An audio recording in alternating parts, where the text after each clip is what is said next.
Hi, welcome back. Today I'm going to watch MrBallen. This video is Malibu's Most Wanted.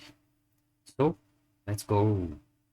On June 21st, 2018, an experienced outdoorsman packed up his two young kids and they headed out to this beautiful park in Southern California for a fun-filled summer weekend of hiking, camping, and adventure. Little did they know there was an evil presence lurking in that park. But before we get into that story, if you're a fan of the strange, dark, and mysterious delivered in story format, then you've come to the right place because that's all we do, and we upload once a week. So, if that's of interest to you, when the like button is at work, release a horde of angry emus into their house. Also, please subscribe to our channel and turn on all notifications so you don't miss any of our weekly uploads. Okay, let's get into today's story.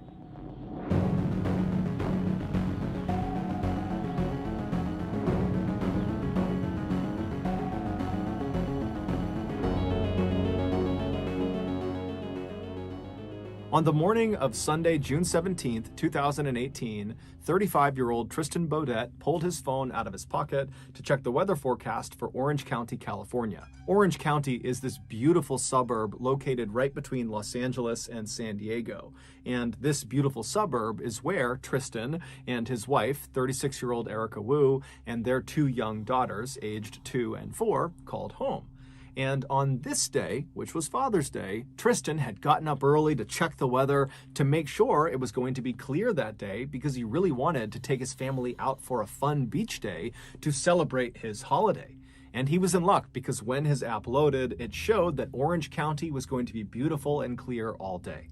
Although, even if the weather had come back as rainy and horrible and cold, Tristan was the kind of person who still would have wanted to go to the beach. Because for Tristan, anything outdoors was really awesome. That was his happy place, being out in nature. Whether it was going to the beach or going hiking or camping or just throwing a frisbee around outside, he didn't care. If he was outside, he was good with it. And even though his daughters were still very young, they both already had totally fallen in love with nature just like their dad had, which made Tristan just so happy because now he had these two little sidekicks that would go with him on all of his outdoor adventures. As for Tristan's wife, Erica, she did love the outdoors, but maybe not as much as Tristan did. But that was okay with Tristan because all he would do is make little adjustments to his adventures to make it more bearable for Erica. Like whenever they went camping, Tristan would totally rough it in a tent right on the ground, but he would bring along a big full-size blow-up mattress for his wife. And this was something that Erica just adored about Tristan. Not that he literally waited on her hand and foot, but rather that Tristan just kind of went with the flow. If his wife wanted a blow-up mattress, that was fine. You know, it didn't matter to him. That was just who he was. He didn't judge people. He was at peace with the world. And in fact, it was that character trait that had originally attracted Erica to Tristan. Erica had met Tristan back in high school when some mutual friends had set them up. Tristan didn't have a date to a dance at his school, and so the friends were kind of like, Erica, go with him. And so Erica would agree to go. And on the night, she actually met Tristan for the first time. She's laying eyes on him for the first time. He was a sight to behold. The summer prior, he had sprouted up like 4 inches or so. So he's super tall, but his body hadn't quite filled out yet. So he's super lanky looking, and he was totally overdressed for this dance. He had on this full tuxedo, and he was not remotely self-conscious. He was only psyched to have a date to this dance. And during this dance, Tristan would just totally rock that tuxedo in all of his gangly glory, as if this tuxedo was made for him. And he would really try hard to make sure that Erica had a good time with him, and she totally did. And so after this dance was over, the pair was inseparable. Erica would go on to study at Stanford and would become an OBGYN doctor. As for Tristan, he would become this wildly successful, widely published scientist with a patent related to vaccine delivery. However, in typical Tristan fashion, he didn't care at all about his resume. It didn't matter that it was completely stacked. I mean, on paper, this guy was just unbelievable. But Tristan never changed his personality. He never changed anything about himself. In fact, his scientist colleagues who adored him, they used to think it was hysterical that this brilliant chemist who was on the cutting edge of various cancer treatments and all this crazy research, that guy was actually this big mellow type person who wandered around the lab and started most of his sentences with, Dude, by early afternoon on that Father's Day in 2018, Erica and Tristan and their 2 little girls had made their way to a local beach, and Erica had found herself sitting in a beach chair reading a book, and Tristan and the girls had set up a sunshade right down where the water broke, and they were digging in the sand. And so over the course of that afternoon, Erica, she's reading her book, and periodically she would look up and she would see Tristan and the girls digging in the sand or making sand castles. And then at some point, Tristan and the girls, they would get up and abandon their dig site, and they would run into the water, and then they would run back to shore right as the waves were breaking, trying to kind of escape the waves. And the 2 little girls thought this was so much fun, and they were laughing hysterically and screeching with excitement as the waves crashed at their ankles. These are tiny little waves. And at some point, Erica, she's looking up watching this, and she sees her 2 little girls having a blast, and she sees her husband flash her this big grin because he knows this is totally funny. And at that moment, Erica suddenly felt herself feel something that she didn't always feel these days, and that was just contentedness, happiness. Tristan, because he was this totally laid-back guy, he was able to just kind of enjoy life as it came to him. But Erica, she couldn't do that. She was a constant worrier, and that was largely because when she was just 8 years old, she lost her father. And it was this totally traumatic experience that really upset her childhood. It was just devastating for the family. And so ever since then, she had developed this very real paranoia that no matter how good her life was, that at any second it was going to be ruined by something horrible happening to her. But as she sat in this chair, watching her husband smiling at her and seeing her kids playing with him, it was just this perfect moment. And so Erica would put the book down and she would get up and run into the surf to be with her family. Little did she know, something horrible was about to happen. 4 days later, on June 21st, Erica was home studying for this big medical exam she was scheduled to take the next day. But at the house with her was her husband and her 2 little girls. And so the house was totally chaotic and loud, and it was obvious to Tristan as he looked over at his wife that she was really struggling to focus. And Tristan also knew that they were a week away from moving. They were moving to San Francisco. They had just put a deposit down on a house. They had some family up there, so it was a smart move to make.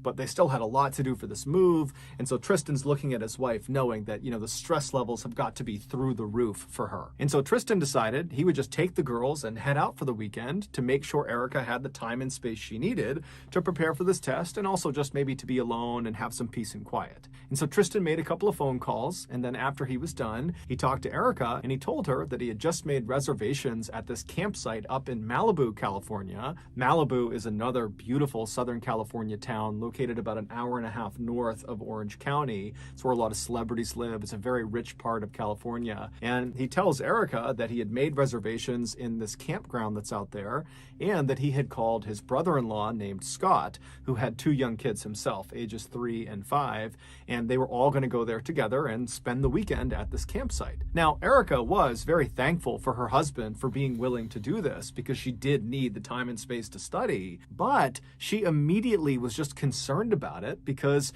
Tristan, he would take the girls and go out on all sorts of adventures all the time, but he had never gone camping overnight without her there, and so her reaction was to worry about it. But Tristan, who knew his wife very well, told her, "Don't worry, I will take great care of the kids. It's a place that's totally public. It's an amazing campground. There's loads of people around.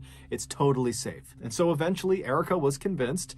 And so Tristan began packing the car with all the camping supplies and the kids' toys and the kids' bikes. And as he's doing that, and the girls are really excited about this camping trip, Erica still found herself thinking, I hope they cancel this trip, because she just couldn't help feeling like something bad was about to happen to them. But Tristan did not cancel the trip, and after the car was all packed and the girls had been tucked into their car seats in the back seat, Tristan kissed Erica goodbye and said he would see her in a couple of days, and good luck on your test tomorrow. And with that, Tristan hopped into the car, he backed out of the driveway, and Erica watched as he pulled up the road and headed north towards Malibu. After studying well into the night, Erica finally went to sleep, and then the next morning she got up early because she was nervous about the test, she was anxious about her husband and her kids, and so she's up early and she's getting ready, and as she's getting ready, she hears a loud knock on the front door. She looks at her clock and she sees it's 6:45 in the morning, and there was no reason for anybody to be knocking on her door that early in the morning, maybe unless it was Tristan, Police. but he wouldn't be knocking on the door, he'd just be coming inside. And so apprehensively, she walked out of her room and went to the front of the house, and then she opened the front door. And as soon as she saw who was standing there, she knew something was wrong.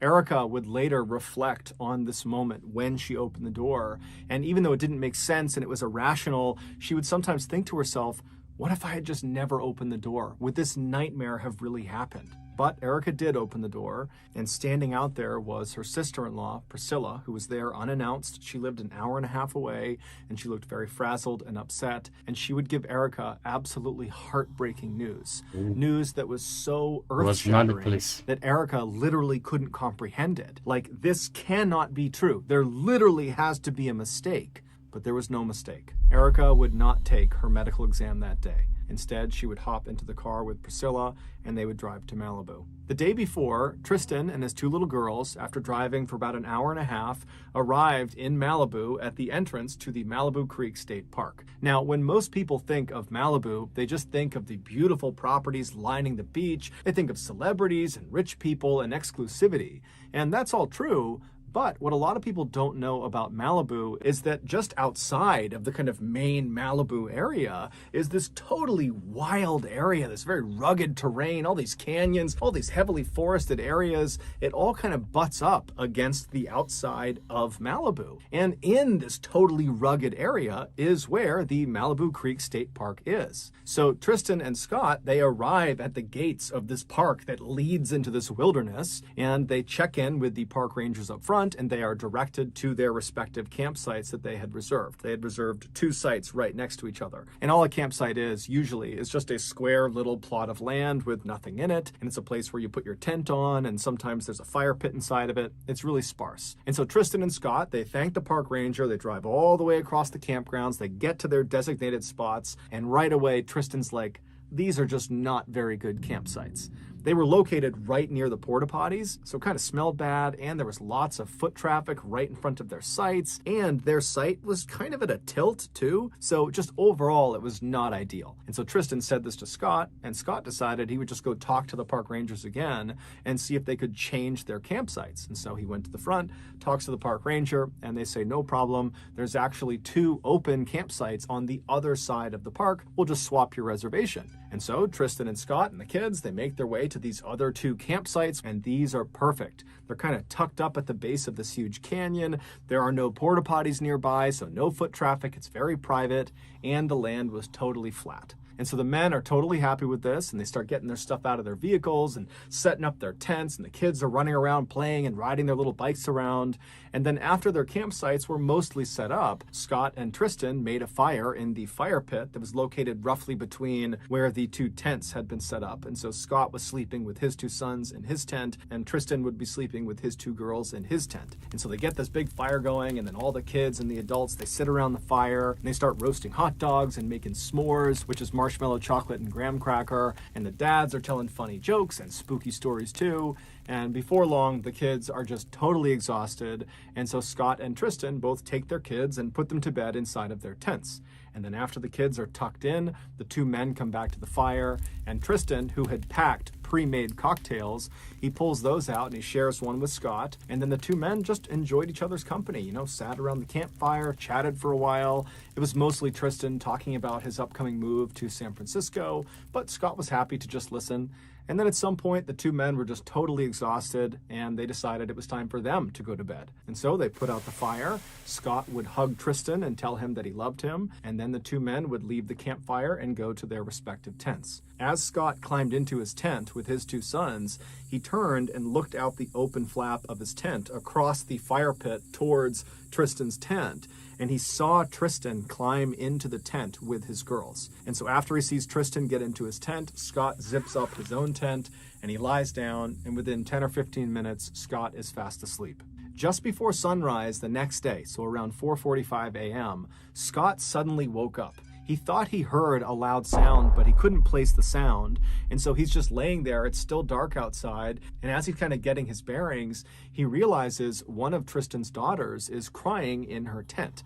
Now, this was not cause for alarm necessarily, because Scott just thought, whatever she was upset about, Tristan would certainly calm her down any minute and she'd be okay. But as Scott was laying there with his two sons sleeping right next to him, Tristan's daughter just continued to cry. Now, Tristan was a famously heavy sleeper, and so Scott was thinking, okay, he just must not be awake, and so that's why he's not able to comfort his daughter. And so Scott would carefully get up, he'd unzip his tent, he'd be careful not to step on his sons. He went outside, and outside it's cold, it's dark, he cannot see inside of Tristan's tent. There's no windows on it, and so he just walks over, and by the time he gets to the tent, he can hear clear as day Tristan's daughter is still crying, and so Scott kind of loudly but still whispering says, "Hey, Tristan, wake up."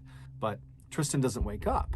And so with Tristan's daughter still crying right on the other side of the nylon of this tent, Scott decides to just open the tent up and look inside. And so he walks around to the front of the tent, he unzips the tent, and he looks inside. Now, it's too dark, he can't really tell what he's looking at, but even with the minimal light, he could tell that Tristan was clearly still sleeping right in the middle of the tent. And positioned on either side of him was his 2-year-old daughter and his 4-year-old daughter. And from the looks of it, the 2-year-old was crying, and the 4-year-old, who was also whimpering, was doing her best to comfort the 2-year-old.